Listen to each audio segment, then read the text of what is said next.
In there was also this nice toned 1952 florin, King George VI, which is the Queen's father.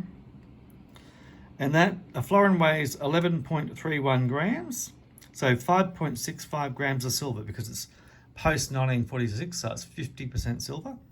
So this coin is $9.57, or 9.575, or 9.58, we round it up. Not bad, beautiful little coin. Now, here's an interesting find. It's not silver, but it's a 1924 1 penny, and it's made by the Indian Mint for us. And it's a Commonwealth of Australia, so it's so early. We just have Australia on the coins now.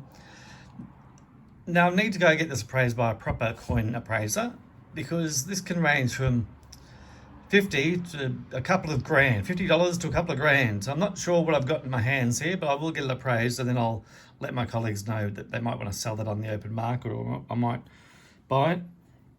But here's a little one. I'm not sure what happened to it. It kind of looks like a bullet has gone through it. And this is, or was rather, a 1934 penny. I feel like it's being used for target practice, but that sometimes happens, doesn't it?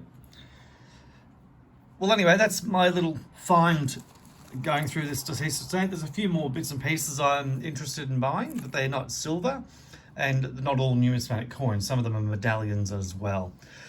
Okay, well, that's all I've got for you today. If you enjoyed that video, please like, comment, subscribe. Maybe tell us if there's any favourites in there you liked, or if you know something about the 1924 penny, or whether that was a bullet, or gosh knows what happened to it.